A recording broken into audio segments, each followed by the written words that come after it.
All right, this is the final project of the semester, and in this video we're going to see how we can learn some tricks to better model our gear for our character.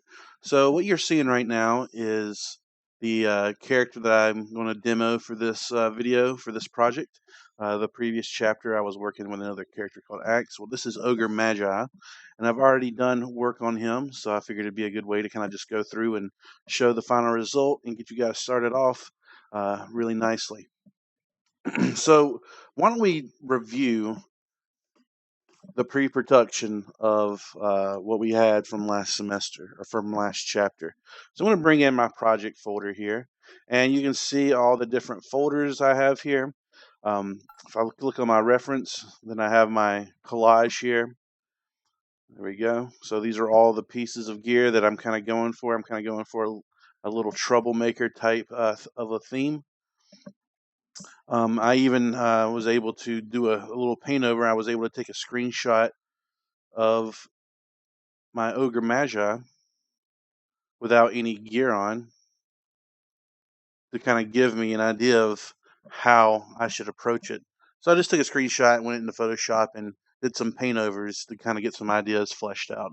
But I'm not going to require you guys to do that.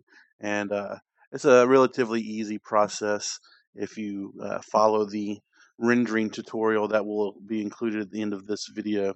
So if you want to go ahead and maybe do some concepting work, go ahead and see how you can render out images out of Maya. So you can get some screenshots of just your blank character, and then you can do some paint overs yourself to do a little bit of concepting. But I'm not going to require it. I also have, some screenshots of the final product I did.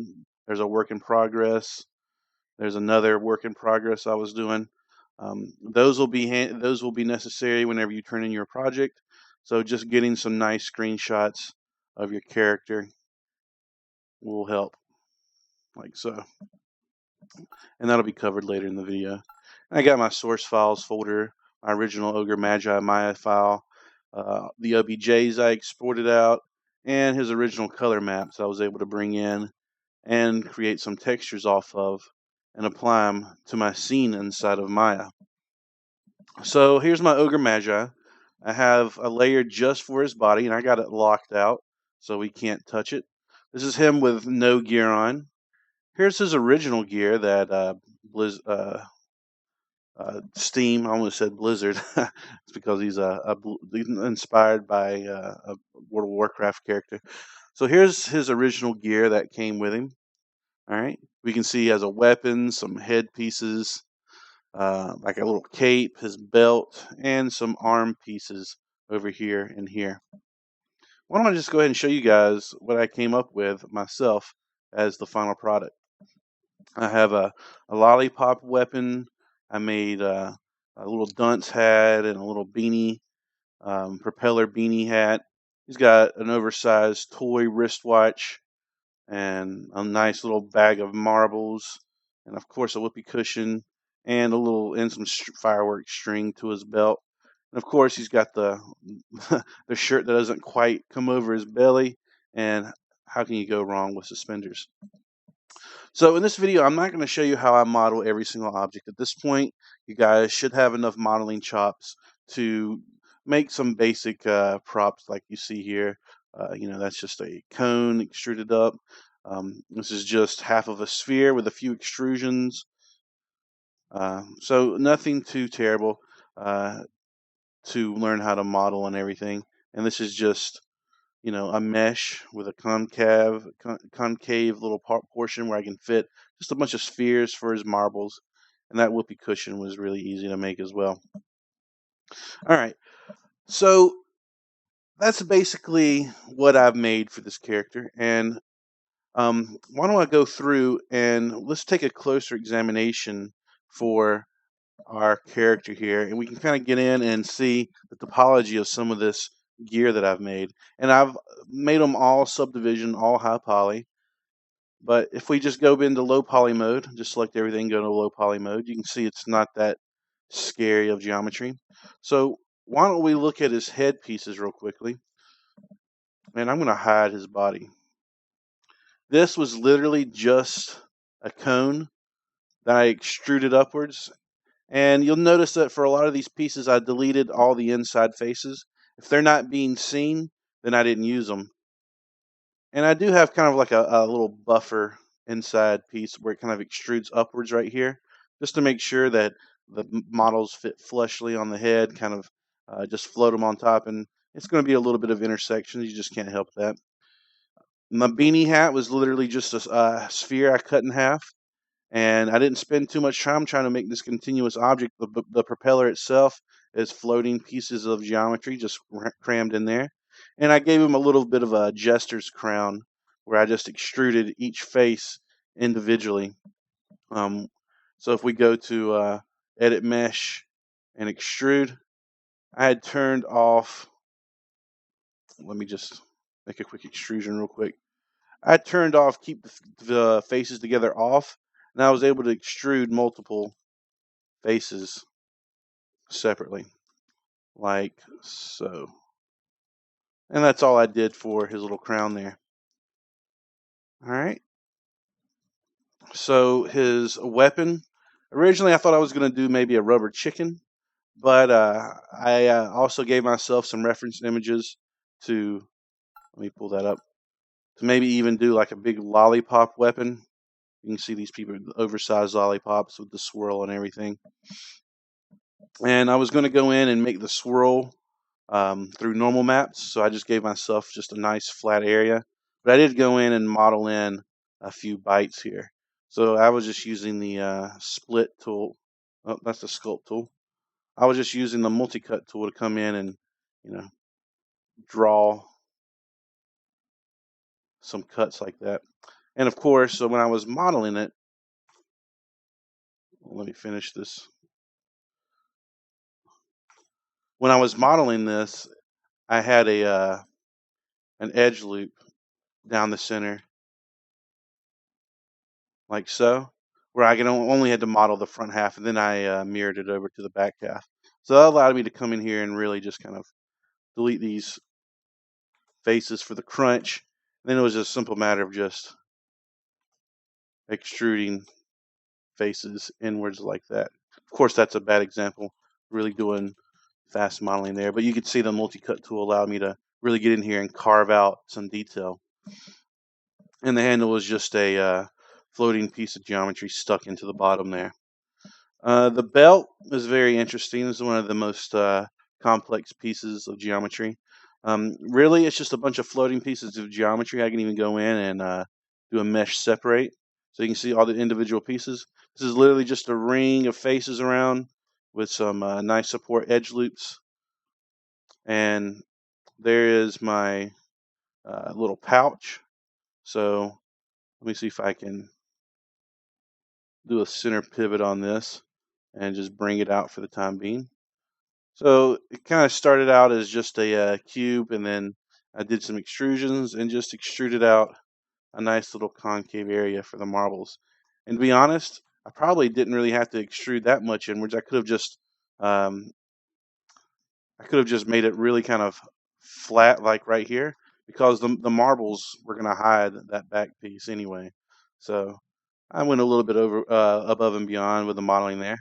About the hardest part of this was extruding up the leather straps, and it wasn't too terrible. It was just a matter of extruding faces up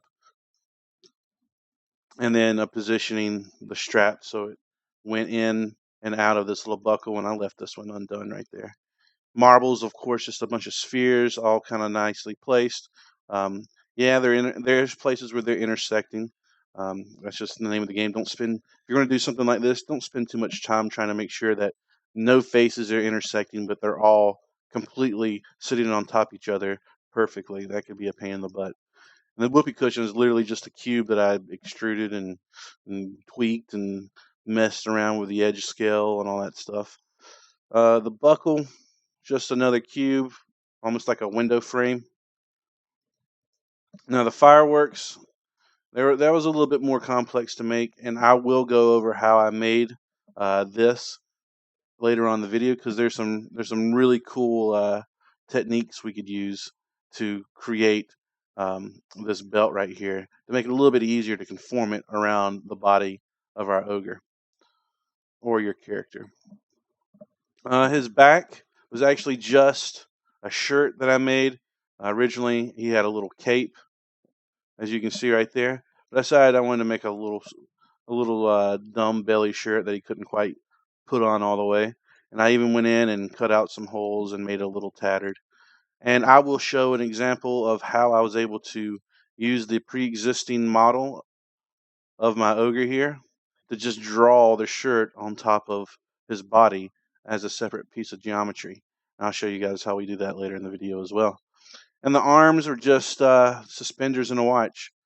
Again, I'll show us how we can create geometry based on our original model. So you just draw the suspenders on top of the body, and then just extrude them out to give them some width, give them some mass.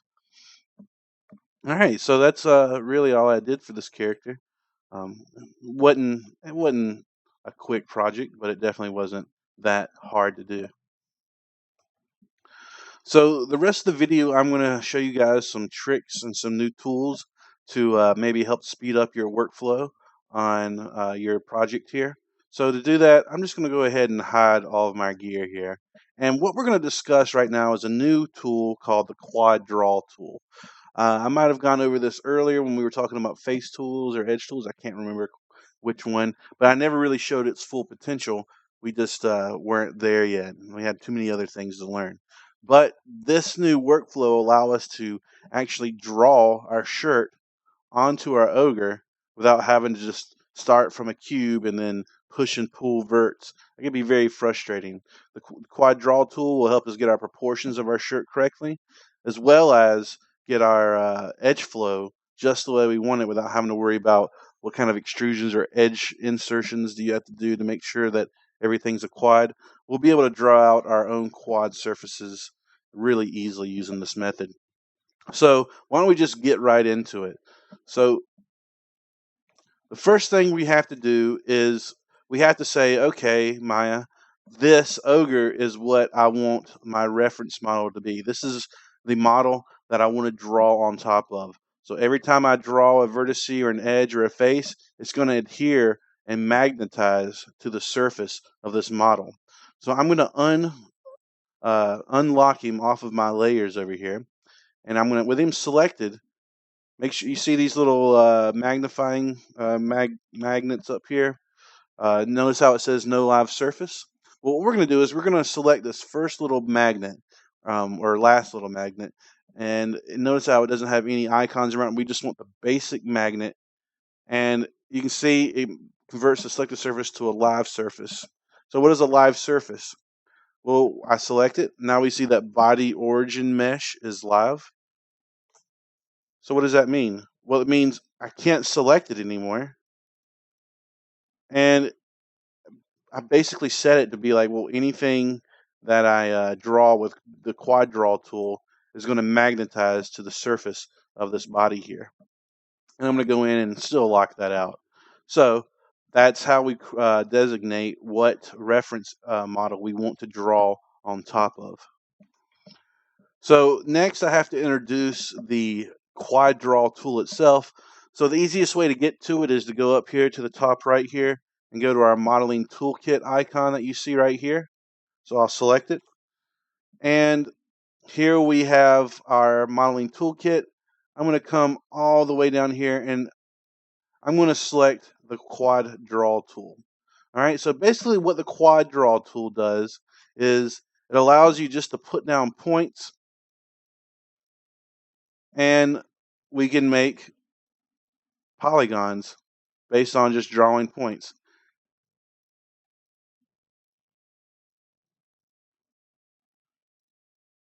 So if we hide our ogre there, we can see we've made all these new polygons. And guess what?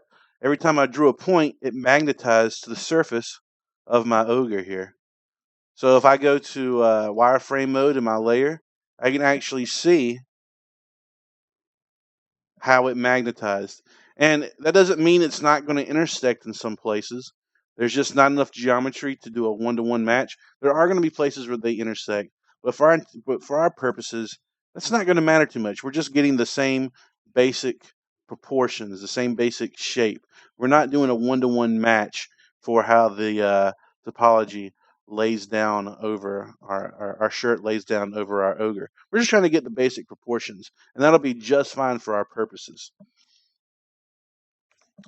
So with my quad draw tool selected, I'm going to show us how we can start laying down the vertices of our quad draw mesh. You saw me do a little bit of a preview a few seconds ago, but I'm going to explain exactly how to do that now. And it's really quite easy. Left mouse button, if you click once, it places this green little dot here. And your dot might vary. No, it's always going to be green, I guess. And then I can kind of go in and describe a four-sided polygon, like so. So I've made 4 vertices just by left-clicking on top of my live reference mesh. And that's how you create it. That's how you create general vertices using this tool. So we have the vertices drawn. How do we make the face? Well, with any vertice drawn on your model, if you hold down the shift button and get close to the vertices, see how we have this preview of a green square here? That's just from holding down the left shift key. If I want to actually draw this face and make it a physical face while I'm holding shift, I'm just going to press left click. And we can see that we have a nice face that roughly adheres to the surface of our ogre. It does intersect a little bit, but that's because we drew vertices on either side of this edge right here. Like I said, we shouldn't have to worry about it too much. This is topology in a nutshell. We're making an approximation of our reference model. So why don't we use the same techniques we were just using? Let's go back to our modeling toolkit. And why don't we draw a series of vertices and keep making faces? So I'll draw 2 right there. And guess what? Even though these vertices already are sharing a face, if I hold down shift, we can connect those 2. So I'll draw 2 here, do there. Then I can even go up here and do that. I can even get real sloppy.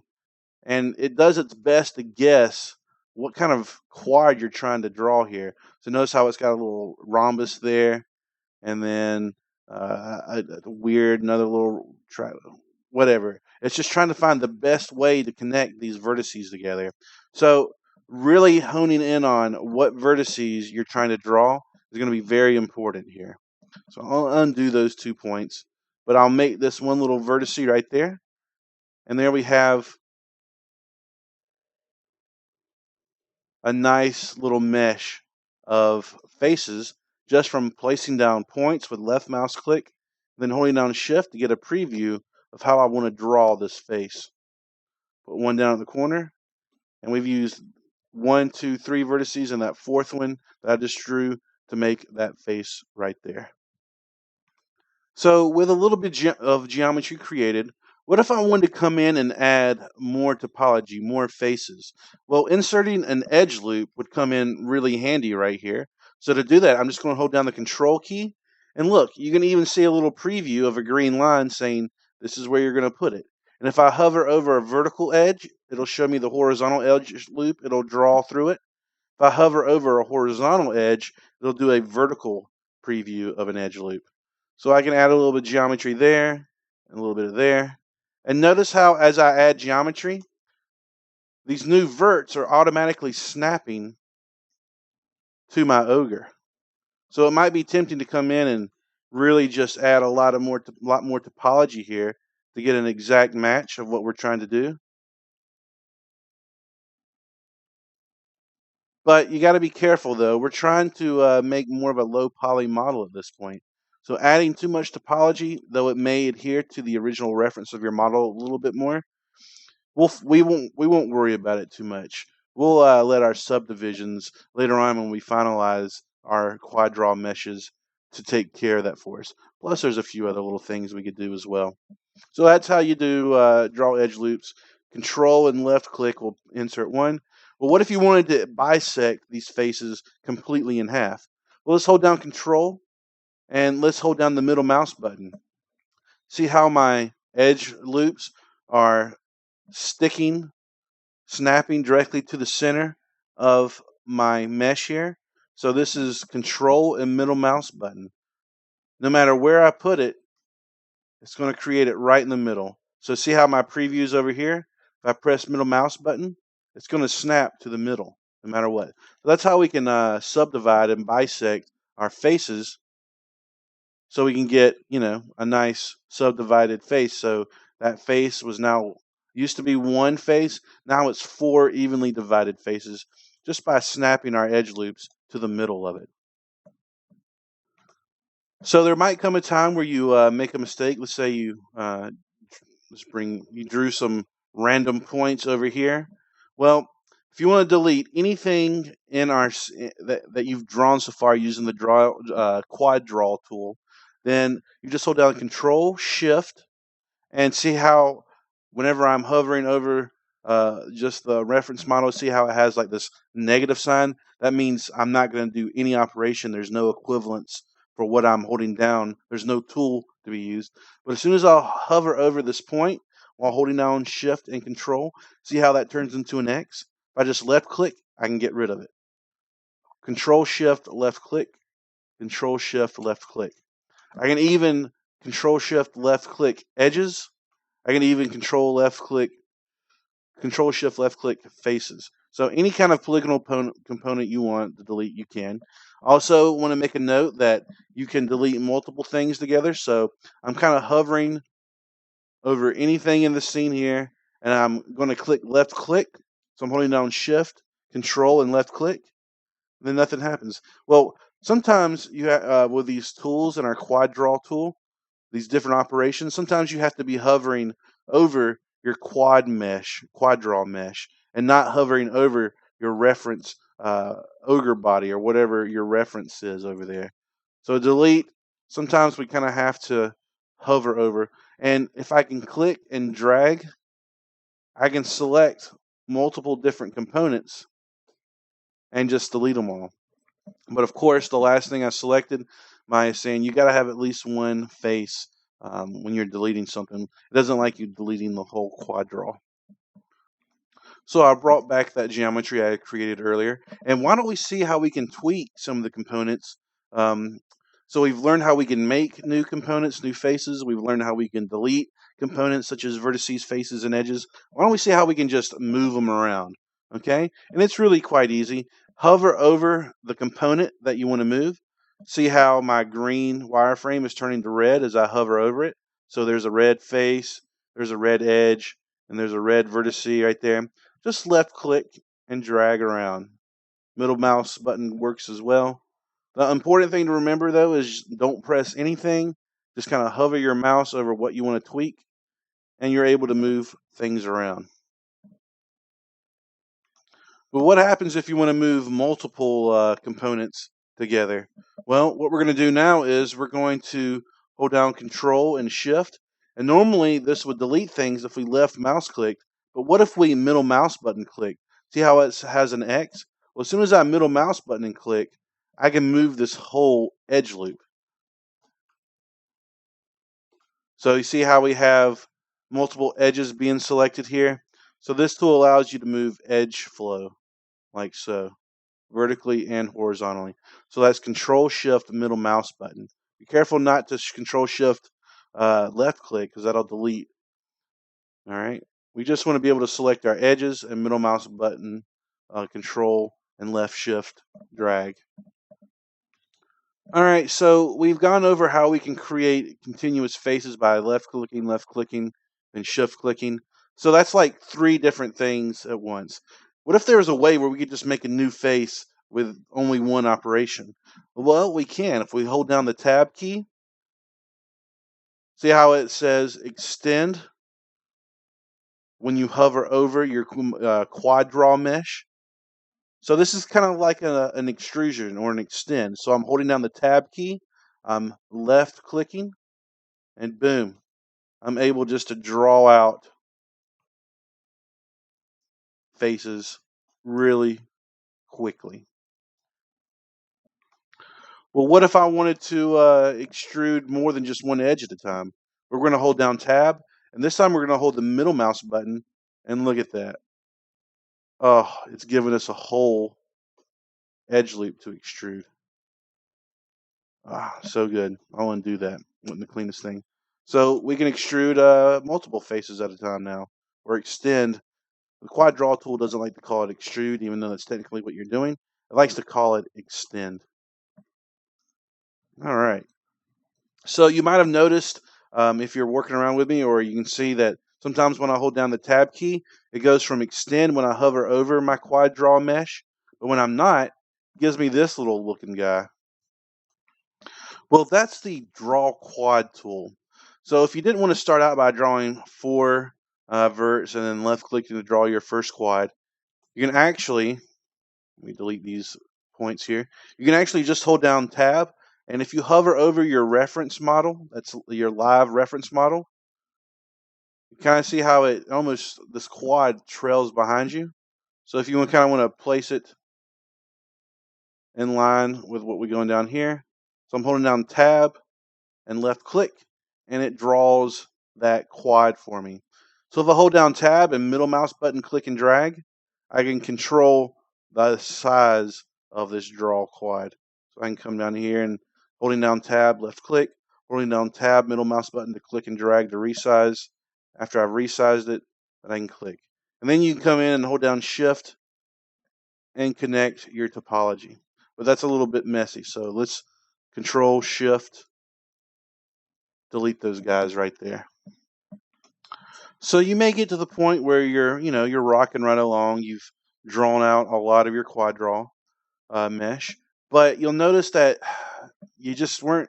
I don't know. Somewhere along the way, your bottom set of faces here just kept getting more and more skewed over there to the left. Well, we have a tool called the Relax Topology tool. We hold down the Shift button. See how we turned into a paintbrush that says Relax. We can just go through and we can kind of relax our topology so it flows a little bit more organically. All right. And there's an important setting um, in the quad draw options over here in your modeling toolbox. This relax setting right here. For right now, we're going to work with auto lock. And what that allows us to do is, as we're relaxing, if I start with an inner vertice right here, notice how it's relaxing all the vertices contained within the quad draw mesh. But if I try to go to a border edge, an outside edge here, it doesn't affect any of the verts up there. But yet, if I start on a border edge, it'll relax the border edges, but nothing in the center of my model here. So I can relax my border edges so it feels a little bit more continuous, a little bit more organic. Relax is really nice. And then I can go in and relax my inner verts so they match my border edges a little bit more now. So maybe those messy quads you were drawing out, maybe you don't have to be so careful when you're first drawing them out here. And be careful though, because sometimes when you relax the border edges, it can mess up your nice little square here. So you see how it's kind of shrinking it in there? Maybe we don't want to do that. Maybe we just want to kind of relax them right there and then readjust them by selecting the corner verts with the left mouse button. And we're just going in and we're relaxing, relaxing. And now we have a nice, good, organic topology. Notice how everything kind of just flows nicely. More or less, the faces are all kind of, really similar, really square, really rectangular. And now we don't have an atrocious looking quad draw mesh anymore. So let's go over, now that we've learned basically most of the tools that we're going to be working with to draw our quad draw meshes with, why don't we go through and look at some of the more important options within our quad draw. I've already talked about the auto wield right here, or actually I haven't. So auto wield is really nice. There might be instances where, let's say I extend this edge up here, but then maybe you wanted to come in and extend this. Well, I got a little seam here. They're not snapping. So what we can do with auto wheel turned on, and we can control the tolerance of the magnetic snap here. If we get them this vert close, see how it snaps to and automatically welds. If I had turned auto weld off, oh, let me undo that. And let's extend another face. See how our verts won't snap and merge together no matter how hard we get them to come together. So that could be a problem. So if I turn auto weld back on, I can snap them like so. It even works if I'm extending a face like this. I can even put this face close to the next one, and those verts will even merge like so. So a little close up, I'm getting them close and then push them together, auto weld. And we can control the tolerance of this. So we can have it snap from really far away, or we can really lower the tolerance and have them only snap if they get really close. So they have to get really close to snap. So the tolerance there is pretty important. Extend is pretty interesting. If we click on the extend arrow right here, edge and loop kind of function almost identically, but I just wanted to really talk about the border extend. That means when you're extending edges by holding down tab. So we have it set to border now. So now when we extend, notice how it extrudes all the way from the border of my mesh. So all the way around. And it could be useful in certain situations, but you got to be really careful when you use it because you could create some really bad edge flow by doing that. So notice right here, we create a pole, basically a vertice where 3 or more edges meet. And typically we want to try to avoid poles if we can help it. And I've already kind of talked about the relax option right here with the auto lock. Auto lock basically means if I relax in the middle of the verts right here, in the middle of my quad draw mesh, then I'm only going to relax uh, the inner vertices. I'm not going to be able to affect the outside border at all. And vice versa, if I start relaxing on the border edge, I'm only going to be able to relax the border edge. And notice how I can't touch anything on the inside. I can go down here and relax those. So I like auto lock. If it allows you to kind of just relax as you please. But if you want to, only relax border vertices, no matter how hard you try, then you can set it to only border vertices, and no matter where you start relaxing at, it'll only do border vertices or only interior vertices. But I like to keep it at auto lock. So why don't we go through a little bit of a workflow using this quad draw to draw a shirt for this tubby guy right here. I'm only going to draw the right side of the shirt. Um, if this character was actually one-headed and he'd be symmetrical, so I could get away with just drawing one side of his shirt and then making it symmetrical over to the other side. But let's just pretend like he is symmetrical. So I'm just going to draw the right side of his shirt. And from there, it's just the whole mirror duplication workflow that you should be very familiar with by now to complete the rest of your shirt. Because from the neck down, this guy is symmetrical. All right, so why don't we get started with the very first thing with drawing a shirt? And it can be a little intimidating to start. Well, where do I start to make sure my topology is really nice? And how do I make sure I have really nice edge flow? So we're going to start at a very particular place first. We're going to start at the bottom of this guy's belly, the bottom of his shirt here. If I bring in my concept art, maybe I can see, okay, so his shirt's not going to start till right underneath his pictorial region or his movies right there. Those are some saggins right. Ugh, this guy is attractive. All right, okay, I'm getting fixated on whatever. Let's draw the bottom of his shirt, guys. All right, so to start off, we have our model still live. All right. And I guess I'll undo that so we can start from the very beginning. So I'll select my reference model, click my little magnet here. Now body original mesh is now live. Now everything I draw with quad draw will magnetize to the surface of Fatty right here. And then I'm going to lock him down. And it's going to be helpful to switch between wireframe and shaded mode here.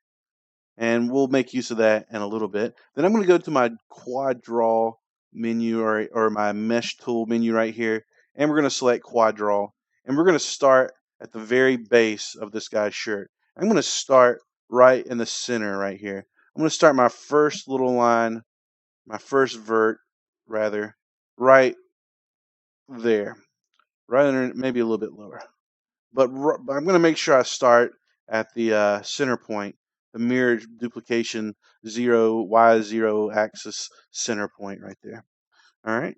So I'm going to go back into mesh mode, and I'm going to draw my very first quad. So I'm going to give myself 4 corners. So I've left clicked 4 corners and I hit shift, and there we go. There's my very first polygon on here. And then I'm going to tweak it a little bit. Maybe I feel like I drew it a little too high. So I'm just going to left click with no shift or control modifiers.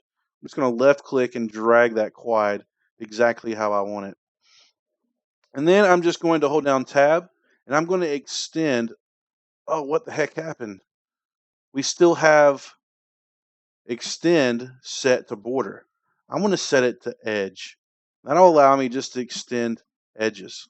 I'm going to kind of come down here, and I'm just going to keep drawing a nice continuous ring of edges all the way around this guy here. We'll go into wireframe mode, and there we go. There is his center point line right there. Now I have to go in and clean this up a little bit. I have to make sure that my edges aren't getting skewed. Kind of get them going straight up and down as best you can. I mean, relax will come and take care of that when we go and relax it at the end. Maybe I'm going to bring this down a little bit more.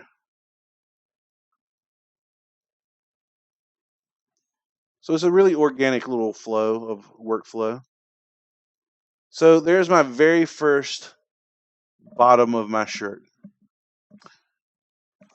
Now I'm going to use tab and middle mouse click. Tab and middle mouse click. Oh, let's undo that. To extend this edge loop all the way up. I'm going to go into shaded mode to maybe just right below the middle of his arms. And I've noticed I've kind of extended my edge loops up too close to the underarms here. So I'm going to, what's the command for moving a whole edge loop? It's a tricky one because it is the delete command, but instead of deleting it with the left mouse click, we just middle mouse click. And then I'm going to come in here and kind of just readjust some of my edge flow. Maybe even come in with relax. And I can relax it a little bit at this point. There we go. I got it on auto lock, so it's only locking. And and this is a great moment here. I have messed up my topology somehow.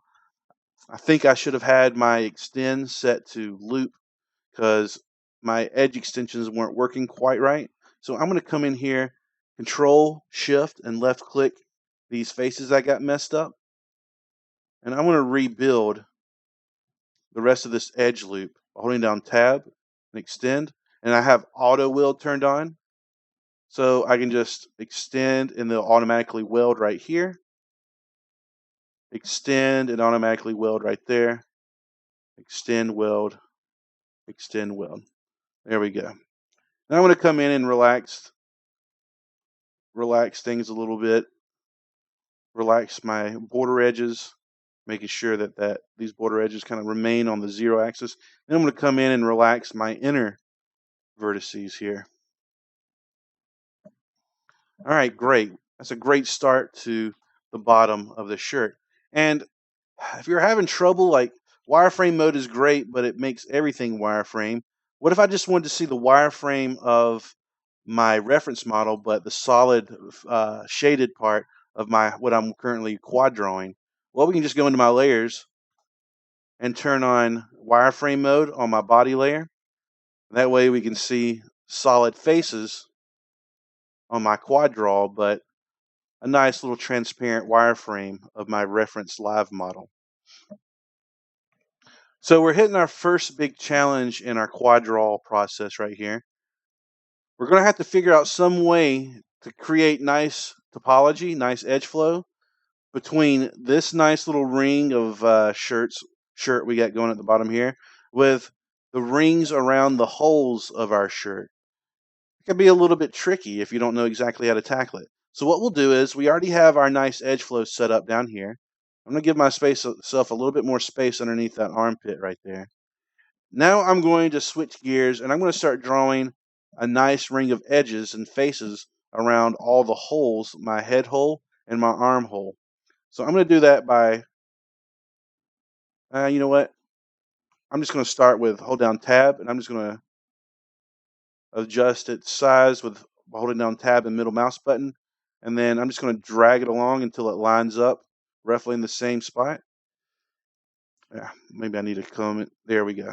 So the trick is kind of getting that right little seam right where the arm kind of meets the body. And that's where we want to draw our ring around this seam between his armpit all the way up to his shoulder. And then from here, it's a matter of extending out, but be careful since we're going in a radial pattern. We kind of have to adjust for that. Make sure that your edges radially extend outwards, because if not, it'll be easy for your edges to kind of get all skewed and weird looking. See, that doesn't look very good right there. So what we'll do is we'll extend out some edges and then we'll kind of go in here and clean up some stuff. So I notice how I'm tweaking my outside border edge of my armhole here, just keeping it clean. And I'm going to push that down a little bit. I want to make sure I get a nice armhole before I worry about having to attach it to the bottom of my shirt there. So tab, left click, extend. There we go. And then bring that edge up. Why don't we wireframe this a little bit?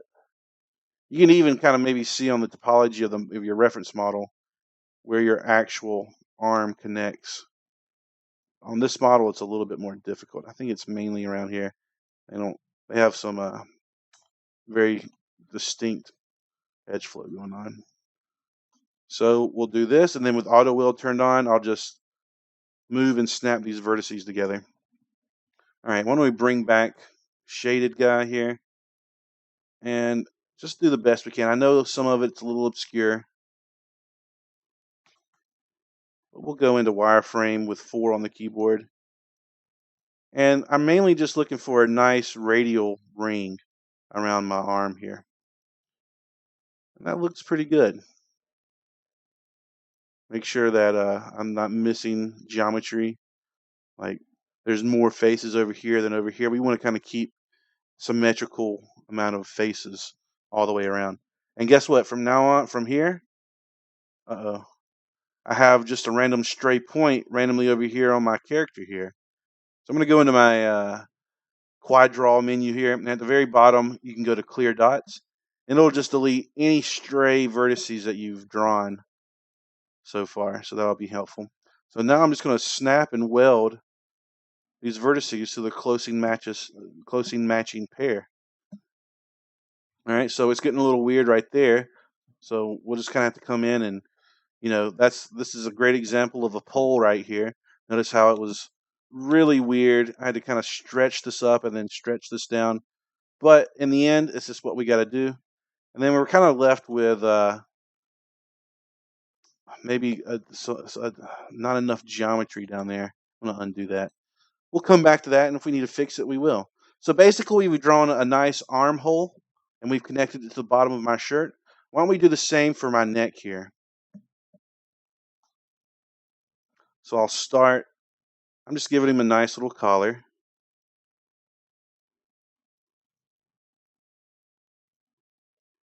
And if you want, here's another way you could do it. You could just start out by drawing the points and just not drawing faces yet. I'm just drawing points around what I think his neck should be.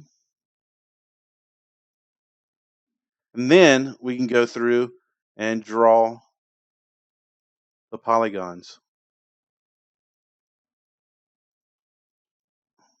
So I kind of was able to hone in on the inner circle of verts.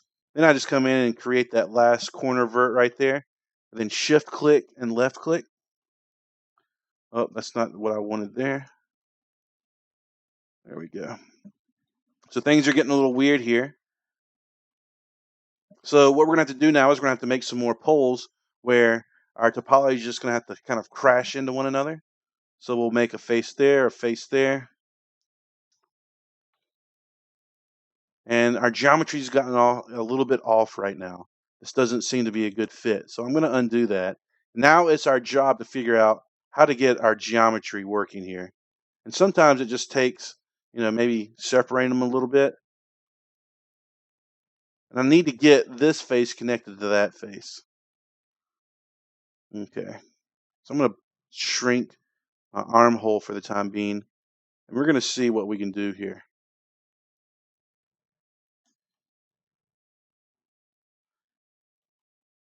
See, I want to avoid triangles. Now you can see how it can be a little bit difficult to get our geometry just right. So I'm going to kind of shrink it in here.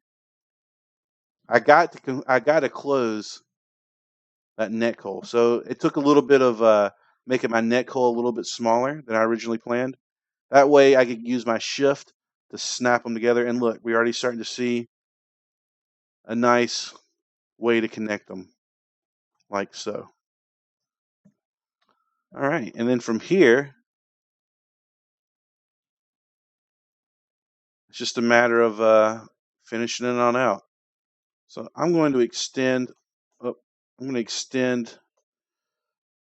Let me go back into my extend tool. So my extend is set the loop. So I'm going to set it back to edge just so I can left click and drag and extend one at a time. And there we go. So now I'm trying just to connect the dots together, keep as many quads going as I can. So I'll extend to there. And nice little. So I'll use tab to extend out and then left click and shift to patch that. So left shift and click. I'll show you what I did there a second. Tab and left click to extend out, and then auto willed. So these faces are now together. And I already have 4 perfect vertices lined up together to make a new quad. So I'll hold down shift and left click and make that quad. But we're running into a problem here. All right. We're running out of geometry here. I need more verts to get this going. Oh, no, I don't. Actually, is that an end gun? I don't believe it is. It's just a really weird pole. All right. So we have a pole that has 5 intersecting edges right there. I think that'll be okay for the time being. 1, 2, 3, 4. No end guns here. So it is kind of like a puzzle. It's just knowing how to connect your geometry together and, working with poles, basically vertices where multiple edges, maybe more than 3 or 5 edges connect instead of a nice intersection here with a left, right, top, and bottom edge connecting. Those are those poles I'm talking about. So why don't we come up here and just finish our back? We'll just start up by holding down tab and middle mouse button, and then we'll just come in here. And you might be running out of topology or running out of geometry, running out of verts. Oh my goodness, I'm running out of verts. Now I have this one section with hardly any verts because I'm trying to really nail the proportions, get a really good approximation. But now I'm left with an area where there's just not much geometry there, and I can't describe that area. Well, I'm going to hold down Control, and we're going to insert some geometry by inserting an edge loop now. So I'll hold down Control and left click, and there we go. I have an edge loop. It actually created another little articulation point for my underarm area right here. So that actually works pretty good. It allows me to define the underarm area a little bit more. And then I'll hold down shift and let's do a little bit of relaxing. Okay. And relax is set to border vertices only. This changes it back to auto lock. So if I start relaxing in the inner verts, it'll only touch inner verts. It won't touch those border edges. So, once you get comfortable with this process, You can switch between relaxing and merging and extending, and it'll be really really quite natural to you after a while. Okay, so that's auto weld going crazy there. So let's just extend one face at a time, like so. And then we kind of have to fill in the rest of this little shoulder piece right here. We're missing our little shoulder back area.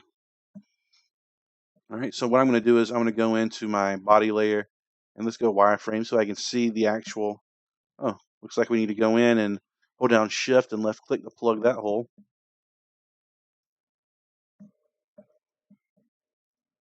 All right, so what's the easiest way to do this? We might have to add some more geometry here to reconcile what's going on. So I'm going to actually just extend up like so, and then I'm just going to make it work, and then I can go back in and add some edge loops if I'm finding I'm lacking on the geometry. And I think I'm going to find that I am. Even though these are kind of matching up pretty okay. And this is an interesting little area right here. I'm going to insert some more geometry right there and snap it and snap it. There we go. So anytime you're running out of like vertices to snap together to make a really nice geometry, I'm not sure if I quite like that. So I'm going to go in and deconstruct this part. Well, I need that little part right there. I know why I don't like it, because I don't have enough geometry right here. So what I'm going to do is I'm going to kind of come in here and reconstruct this. I'm going to come in and I'm going to make an extra row of edges right there. And then we're going to snap our auto snap our verts just to give myself a little bit more geometry to work with.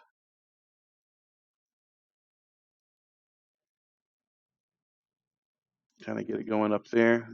My relax tool will fix most of that issue right here. But then we have a problem right here. We don't have a vert to work with. So I think what we're just going to have to do is we're going to have to insert control and left click, insert an edge loop down the front there. It'll add a little bit more geometry there, but it'll allow us to complete our shirt. And then we can go in and relax. Let's relax our border edges. Whoa, that's crazy. Maybe get them a little bit more lined up. So we're just relaxing on our border edges with auto lock mode on relax selected right over here. So relax will be auto lock. Okay, maybe not. There we go. Let's just relax our border edges just so they're flowing along our reference model a little bit easier. Then I relax that corner piece and it brings it out all the way over there. All right, so why don't we maybe relax our arm pieces too, our armhole borders.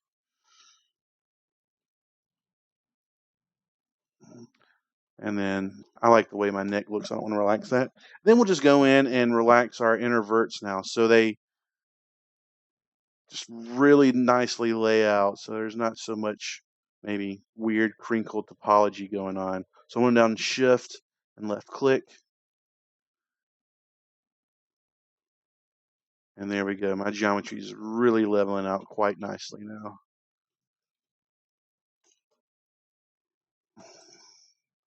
Maybe bring that down right there.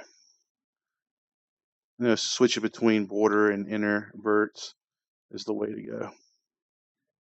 All right, so now I just need to do one more thing, and that's I'll do tab and middle click, and I'll just extend out the sleeve, and then that looks pretty bad, so I want to relax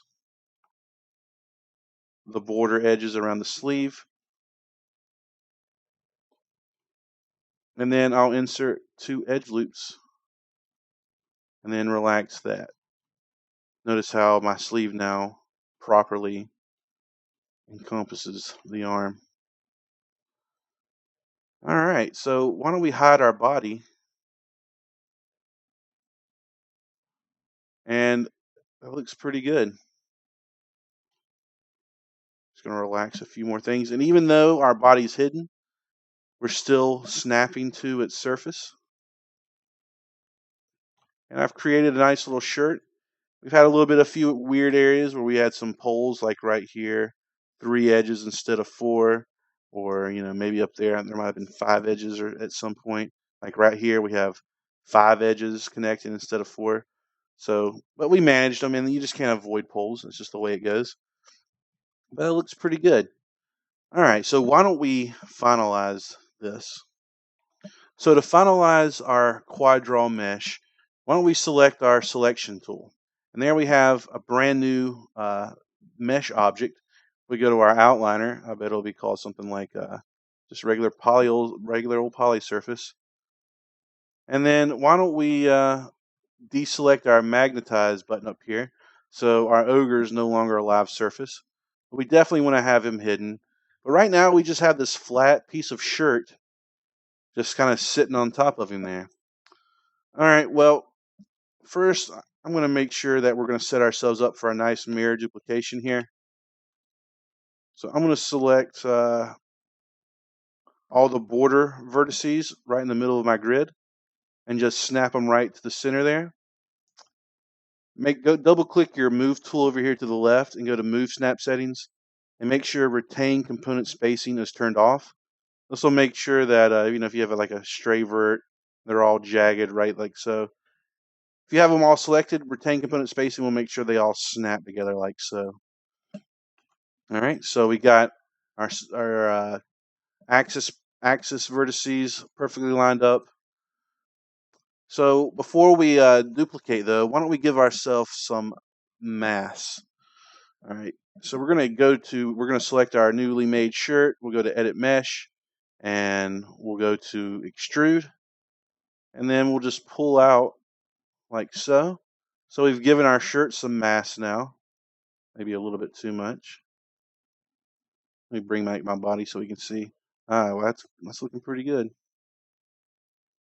And then what we'll do, we want to delete those inside faces. All right, we only want the outside faces that'll be visible, but we also want to keep the border edges around here. So we'll hold down Shift and the less than sign, or greater than sign rather. So we've got our border faces selected. Then we'll hold down Shift and do an inverse selection on the whole shirt. And that will effectively select all the inside faces of my shirt here. And then I'll just delete them. And then if I do a smooth on my shirt here, I mean, good Lord, look at that. That's so good looking. So easy and so good looking. Really fast workflows if you can get used to working with the draw quad tool.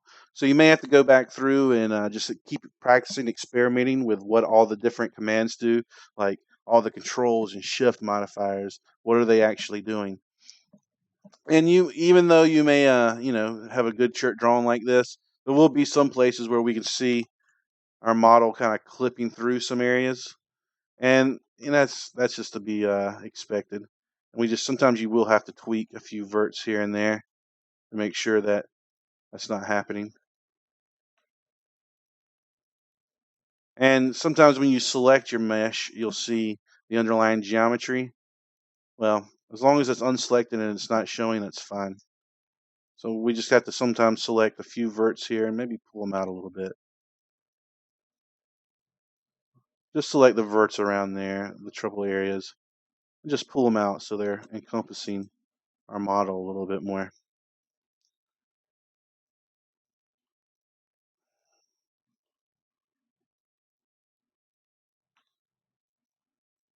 All right. I know I didn't get it all, but I'm going to waste all day doing that.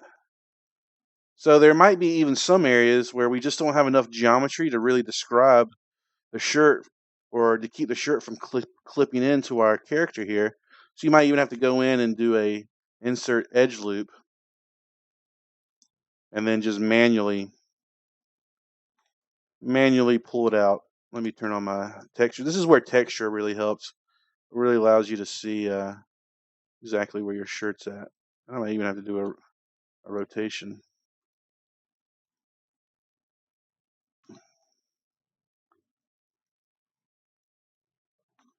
And you know what? Maybe even inserting a support edge loop. Oh, what did I just do? Inserting a support edge loop around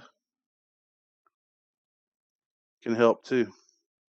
It'll help retain that form just a little bit more.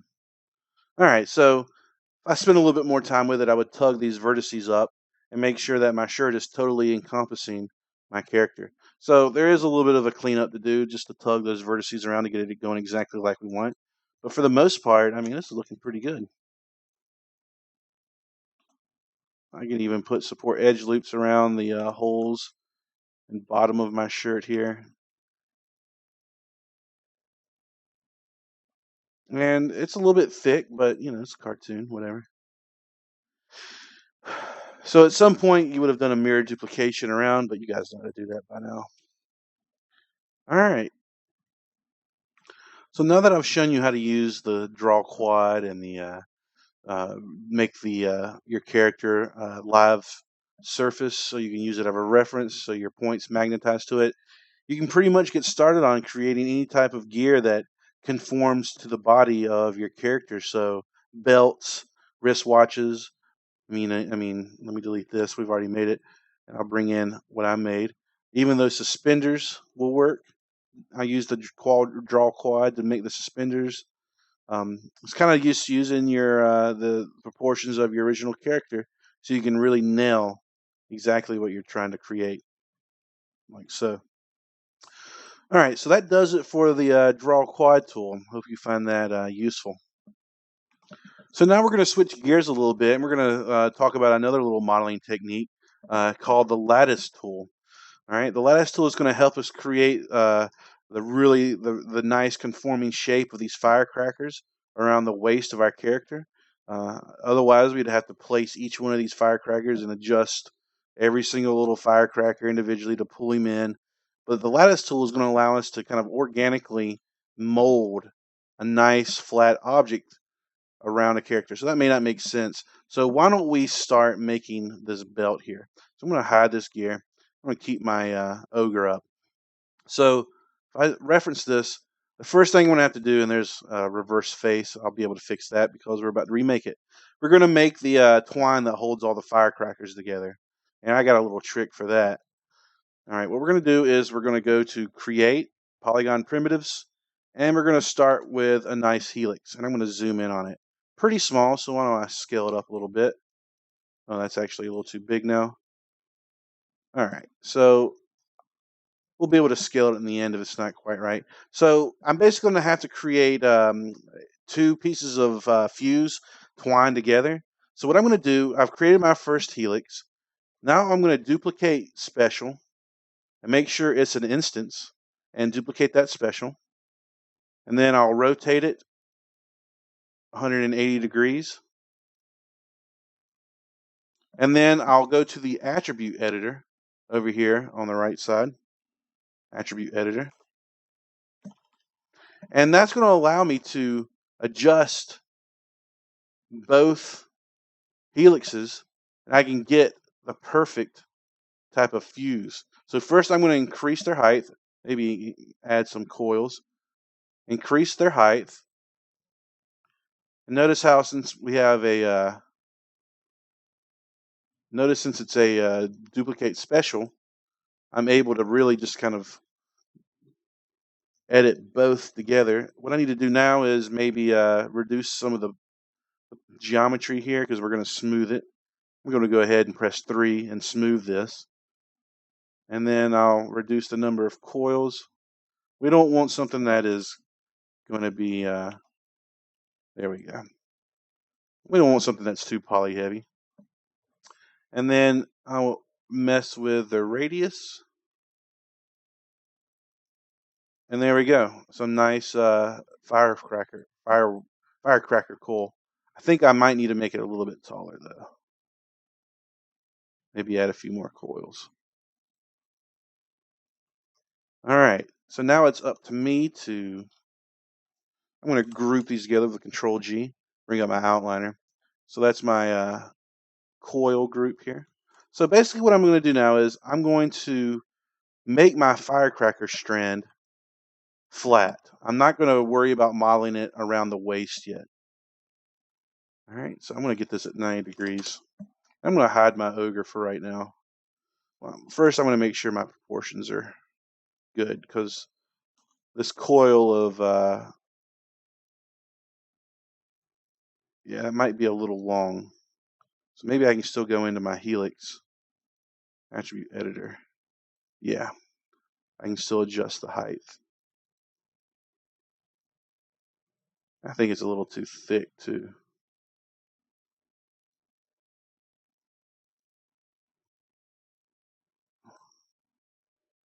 All right, that'll be fine. I'll make it work. All right, so that's the fuse coil that we'll use for my firecrackers. And I'm just going to leave it flat now. Now let's get rid of my ogre. So what we're going to do now is we're going to make use of some really nice, we're going to make use of the lattice tool now. So I'm going to go ahead and combine. We're going to freeze. Why don't we go ahead and combine these two together? And then we're going to freeze. So now I have one nice fused entwined firecracker string. And why don't we go ahead and create the actual firecrackers for my guy here. So we'll start with a cylinder. And we'll make them a little bit skinnier and taller. And we'll get them lined up. Insert edge loops so when we subdivide, they look fun.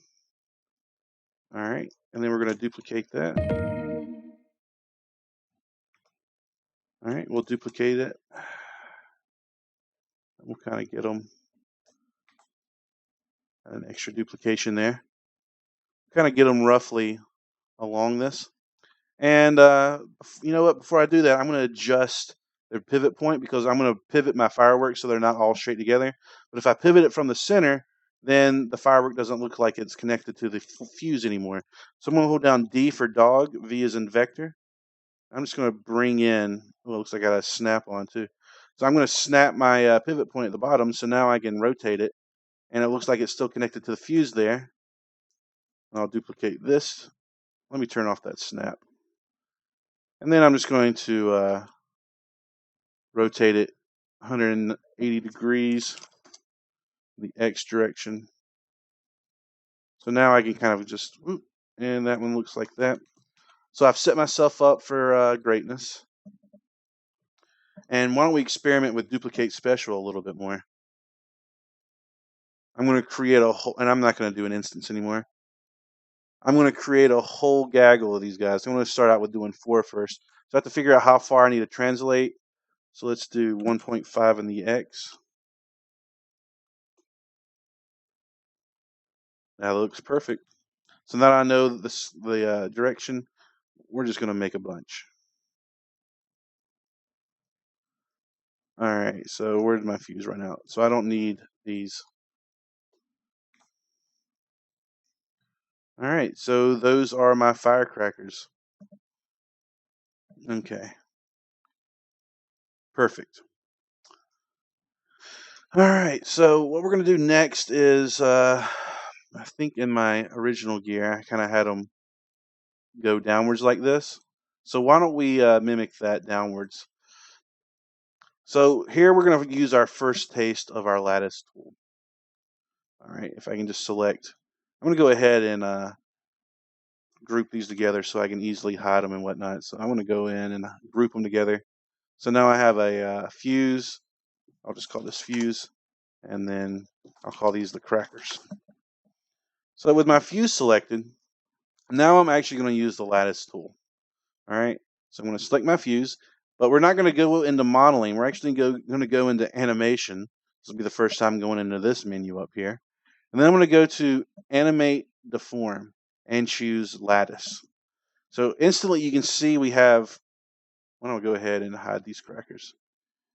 I have this green box surrounding my fuse now.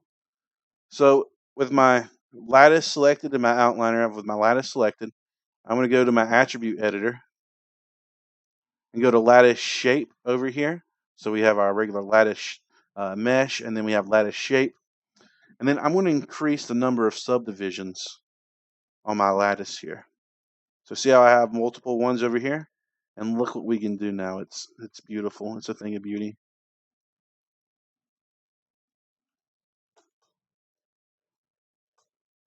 All right, we're able to model and conform our fuse based on this very simple piece of geometry.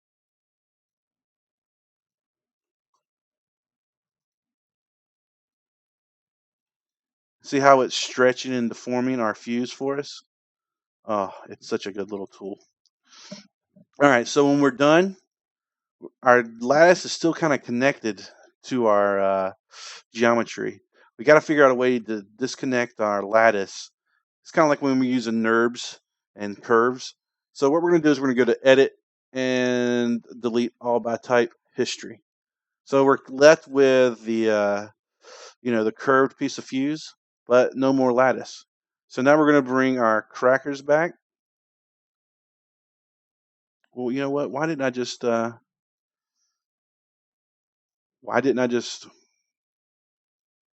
use the lattice and with my crackers at the same time?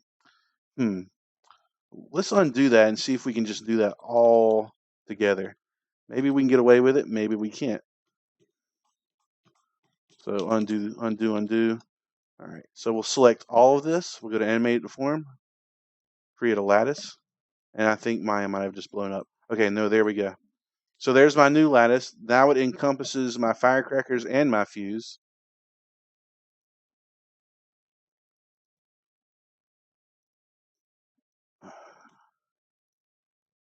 Oh my goodness. Look at what lattice is doing to my actual firecrackers. It's deforming. It's deforming them. Now my firecrackers are all, oh, that stinks. So I can't do that. I'm going to actually have to maybe figure out how to populate down. So what I'm going to do is I'm going to pause the video and remake the fuse going downwards so we don't have to see me do that. I'll be right back. All right, and now that I have my fuse remade, I kind of even did a little bit extra stuff. I used my lattice to maybe scrunch up the fuse over here and then maybe stretch it over here and kind of just make it look like it's not one big long strand. There we go. Or one, computer-made strand of fuse. Perfect. So we'll do the delete all by type history again. So now I'm left with a nice looking piece of organic fuse. It's stretched in some. That's perfect. I like that a lot. So let's bring back my crackers, and now we're gonna have to figure out a way to get my firecrackers following it. What I'm gonna do is I'm gonna make a temporary layer just for my fuse here, and we'll call this. I'll add selected. We'll call this just the temp layer. I usually like to have a temp layer for situations like this, where I can lock down, so I don't have to worry about messing around with that too much. And what we'll do is we'll just kind of come in and we'll just have to hand do this stuff. We'll kind of get it to follow where the firecracker is kind of going up and down a little bit, just to create a little bit of variation. Modeling in imperfections on your models is actually what makes your models seem more believable, because Maya makes everything so perfect. So just a little bit of love and care will do that well. And then what we're going to do is we're going to actually just okay. So I'm rotating. I want them to rotate along the same axis. So if I double click my rotation tool and set it to world, perfect. Now they're rotating together. So they were rotating around the object, which was making them kind of scissor like that. But if I double click my rotate and change it to world, I can get them to do that. And then from here, it's just the duplication game a little bit. And then if they're starting to kind of collide, then do what they would do in the real world and kind of bunch up together. That's why we set our pivot points just so. And it's just a simple matter of keeping going, adding a little bit of variation. So this process could be a little bit tedious. So I'll do a few more, then I'll pause it, and you can see what I came up with. I'm literally just going down the line here.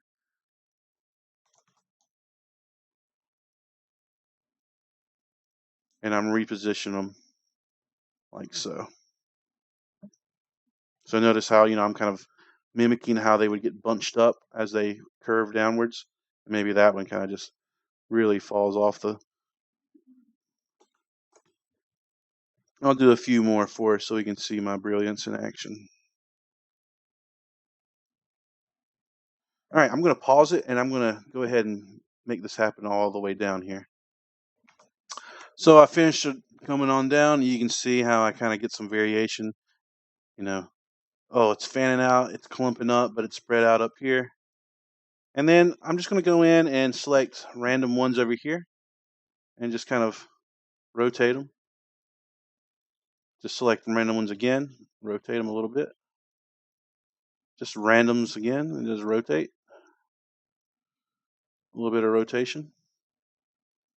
A little bit of rotation. And that's all possible because I was mindful of the rotation of my firecracker before I started duplicating it. And there we go. There's my string of firecrackers as they droop down off of my belt. And why don't we go ahead and mesh combine these all into one. So I'm going to unhide my fuse, and then let's go back into modeling, mesh, combine. So if we go to my outliner, let's delete all history. I have firecrackers. But we're not done. We need to get, let's do a new gear. I'm going to delete these old firecrackers. I need to get these firecrackers wrapping around my belt here. Can you guess what I'm going to do? Yep, I'm going to use the lattice tool. All right, so let's do that. So I'm going to pick out my starting point. So I want my firecrackers to kind of start right here. So I'm pushing this point into my belt right there. And then I'm going to go to animation. And let's do an animate to form lattice. And then with my lattice shape selected in my outliner, I'm going to go to attributes. This little button up here. Lattice shape. And I'm going to increase the amount of subdivisions. And then I'm just going to get to work. All right. So you know what? I'm going to have trouble selecting those. I'm going to select all my lattice points at this point and kind of get them going in the right direction. All right. There we go there. And you know what? I think I got too many of the lattice points. It's going to be a pain to...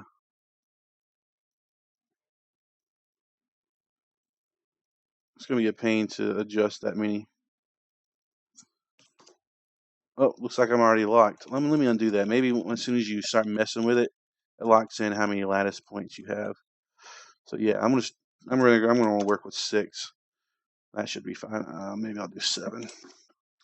So make sure you know how many points of articulation you want your lattice before you start messing with them. All right. So fewer points means I have to position. And if we kind of rotate them and push them the right way, then the actual firecrackers won't look too deformed.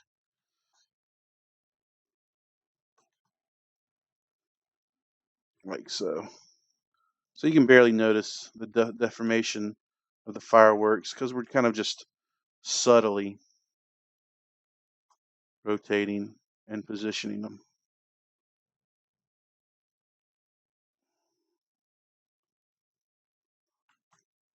And this is so much more convenient than modeling it as it fits along the actual ogre's belt.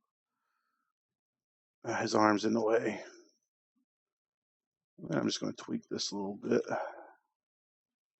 Maybe push it into the belt a little bit more. Do the same over here. We are getting a little bit of weird deformation, but rotating it gets it right back on track. You know what? I think we're kind of performing a little bit too much there. So just by articulating, a few points of vertices, I'm going to go ahead and just shove them where they need to be. We're going to rotate this one big time.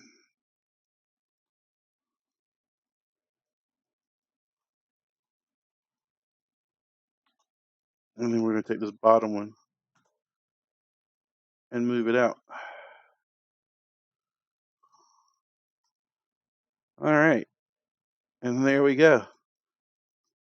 We have made a complex shape. We used some trickery, some special duplications, and the lattice tool to create a really cool detail. And there's my new fireworks hanging off of my belt. He's ready for war, baby. Okay, so that pretty much does it for all the tips and tricks that I wanted to show you guys. The quad draw method, and using that lattice tool was really handy for those fireworks there. So a few more tricks up your sleeve to help improve the speed of your workflows. So why don't we talk about the last part of your assignment. Not only you're going to have to model all these pieces of gear, but I want to see if you can fire off a few renders for me. And I already have made a tutorial on how to render characters in YouTube, and I'll have it linked in this outline that you're following right now. I'll also have it linked on your Moodle page there. So following this tutorial will help you get set up with making some really nice renders. It talks about how to set up lights in the scene, and set up your camera, set up your render paths. And it's not too long of a video. And if we go to the very end here, we can maybe see some of the results. Well, maybe not. All right, well, just check this video out at your own speed. And I want to see you guys put out a few renders of your character. And granted, you're not going to have any textures on your character, but we're not going to worry too much about textures. If you want to try to texture, I'm not going to count off if you attempt it. I just want to make sure you guys have really nice, clean geometry. If you have extra time after your renders, maybe try rendering and texturing your gear by yourselves. All right, good luck, everybody. Hope you have fun with this assignment. It's one of my favorite things to do is to make props and weapons and stuff for characters. It's probably my favorite thing to model. So I hope you guys enjoyed it as much as I did. Thanks.